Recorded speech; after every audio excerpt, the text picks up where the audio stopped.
What you are about to hear was erased from almost every history book, not by accident, but because some memories are simply too uncomfortable. This is the story of those who did not wield swords or wear crowns, but who paid the highest price of empires, the Byzantine captive women. For centuries, the Byzantine Empire shone like a jewel between east and west. Its walls were so imposing they seemed eternal. Its churches glimmered with golden mosaics, and the air of Constantinople was thick with the incense of processions.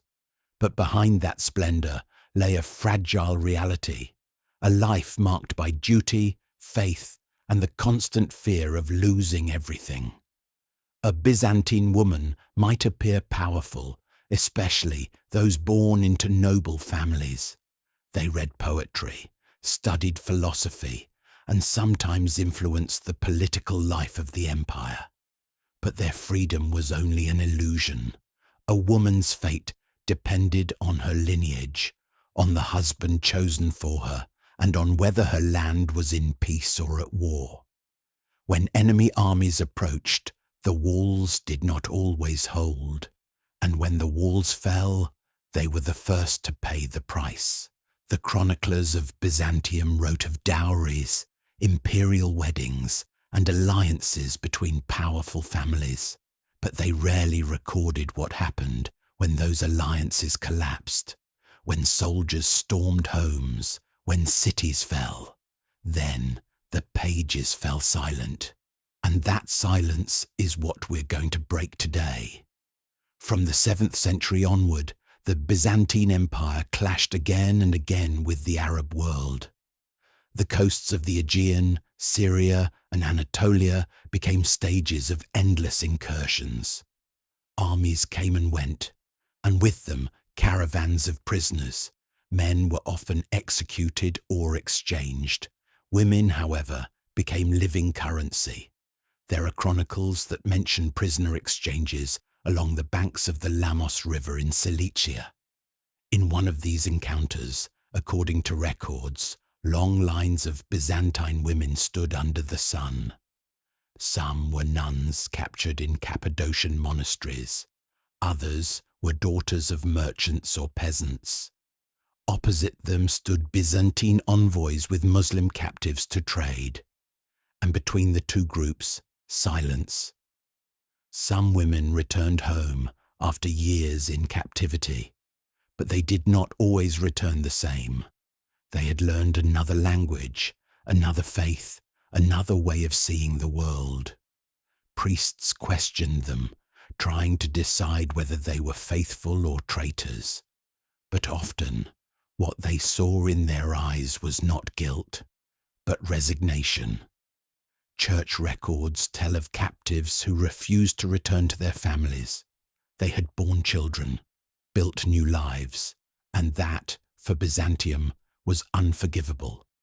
Monks recorded their names with sorrow: Euphrosyne, Theodora, Irene. Names repeated in the margins of manuscripts, as if someone, centuries later, wanted to be sure they would not be forgotten. In the following centuries, the Anatolian frontier became a no-man's land. Villages were attacked again and again, first by Arabs, then by Turks. The nights were filled with screams, fire, and fear.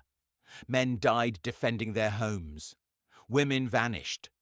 Some were taken to the markets of Antioch, Aleppo, or Damascus.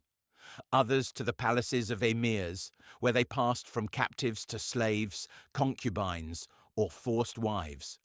The line between victim and survivor became invisible. One story tells of a young woman from Constantinople named Euphrosyne, captured during a raid near Cyprus. Sold in Aleppo, she eventually married her buyer, a Syrian craftsman. Years later, her son traveled to the empire to negotiate her freedom. But she refused to return.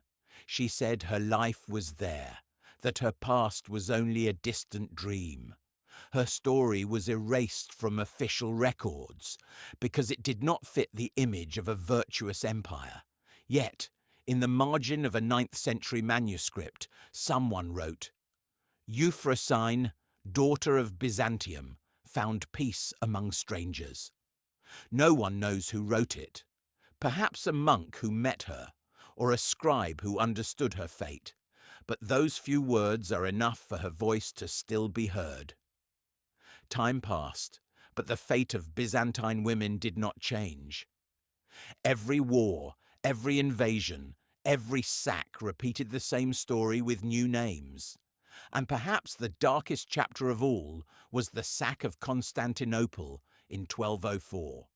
The so-called Fourth Crusade, meant to liberate the Holy Land, ended up devouring the very heart of Eastern Christianity. Driven by debt, greed, and fanaticism, the Crusaders turned against Byzantium. What followed was one of the most shameful episodes in European history. For 3 days, the city was given over to fire and plunder. Palaces burned, temples were desecrated, and the sound of chants mixed with the screams of the captives. As always, the women were the first victims. Chroniclers wrote that soldiers even stormed convents. Nuns were dragged through the streets, their habits torn, their cries drowned out by the noise of hooves and laughter. Hagia Sophia, the most sacred cathedral of Byzantium, was turned into a stable. Over the golden mosaics where Christ once shone, the Crusaders drank wine and divided the spoils. The historian Nicetas Choniates wrote bitterly, "There was no mercy for virgins or old women. Men drank upon the altars, and women wept among the shadows of shattered icons. The noble women of Byzantium were taken as trophies. Some ended up in Venice or Genoa, displayed as exotic curiosities in Western courts. Others were sold as slaves in Mediterranean markets. Their names vanished from records, but their memory survived in the laments of the survivors. Byzantium never recovered from that wound. From then on, its splendor was only a shadow. The following centuries were a long agony, a slow fall, and while emperors fought to hold on to power, women remained the spoils, the ransom, the trophies. Their stories did not fill books, but they lived on in markets, monasteries, and homes, mothers waiting for daughters who never returned, daughters growing up not knowing where they came from. Sometimes a traveller brought a rumour. A Greek woman lives in Alexandria. She says she was born in Constantinople. A nun sold in Venice asks for help to return to her convent. But most of the time, it was too late. Borders had already erased their names. Yet amid the pain, there were those who survived with dignity and strength. Some captives, gifted with beauty and intelligence, rose within Muslim or Latin palaces. They learned to use silence as a weapon and obedience as a mask. Behind walls of power, they influenced decisions, raised sons who would become princes, and left a secret mark on history. Cruel and ironic fate. Many of them ended up shaping the future of the empires that had destroyed their homes. In a way, Byzantium never truly disappeared. It lived on, in the blood and memory of those nameless women. 2 centuries after the Crusader sack, the Byzantine Empire was but a shadow. Only Constantinople endured, surrounded by enemies, sustained more by faith than by power. And in 1453, destiny was finally fulfilled. On May 29th, the Ottoman troops of Sultan Mehmed II breached the walls. The fall of Constantinople was swift, brutal, and final. Witnesses spoke of an inhuman roar sweeping through the city as soldiers stormed the gates.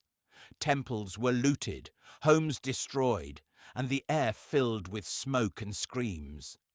The chroniclers' numbers are terrifying. tens of thousands of women captured in just 3 days. Some were chosen for the Sultan's harem or his officers. Others were sold in the markets of Smyrna, Bursa, or Damascus. The old or the sick were left to die in the streets. A Genoese witness wrote, "For 3 days the city was hell. The cries of dragged women echoed through every corner. When silence returned, Constantinople was no longer Byzantine." Among the captives were noble women, nuns, widows, peasants, girls. None were spared. Some were forced to convert to Islam. Others were forever separated from their families.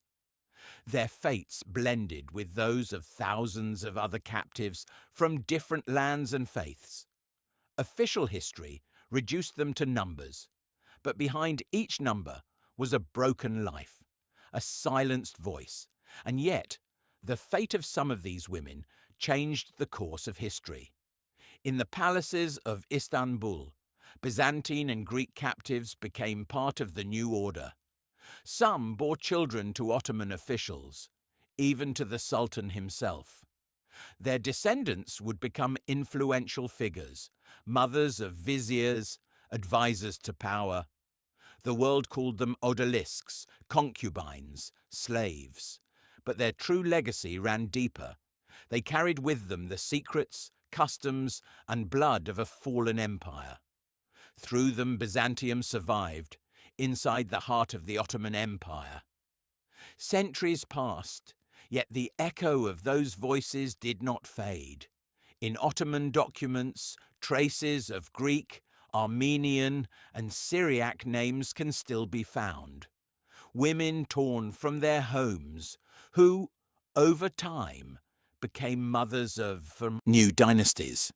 Their faces no longer appear in portraits, but their legacy lives on in the blend of languages, customs, and gazes. In the harems, women of Byzantine origin taught gold embroidery, recited ancient psalms in whispers, and told stories of saints and emperors. They passed on to their daughters a culture that could not be erased completely. Thus, in the silence of veiled chambers, an entire civilization survived. Modern historians have begun to rediscover those hidden traces: letters, ransom contracts, merchants' journals, travelers' accounts. Small fragments that together reveal an uncomfortable truth. The fate of the Byzantine Empire was not decided only on battlefields, but also in the bodies and lives of its women. For too long, history was written from thrones, with swords and victories. But what happened in the shadows, what the captives lived, was just as decisive. They were the human price of power, the invisible face of glory. And though the world forgot them, their legacy endures, hidden in the stones of Istanbul, in the eyes of their descendants, in the echoes of a language that still whispers through ancient walls. If you walk today through the city, among the ruins of Byzantine temples and the domes of mosques, you can feel a silent presence, like a sigh crossing the centuries. It is not the noise of armies, nor the songs of victors. It is the voice of those women who could not write their own history, but left a mark no empire could erase. Perhaps in the evening light that falls over the Bosporus, you can still hear the whispers of those who were once queens, nuns, or peasants. Their lives, fragmented and scattered, still speak to us of what it means to lose everything and yet go on existing. Because though books may fall silent, memory does not die. And every time someone speaks their names, even in a whisper, Byzantium breathes again. This was the story of the Byzantine captive women, of their pain, their strength, their oblivion, and their legacy. A story you will not find in most history books, but one that deserves to be told again and again, so it will never be silenced.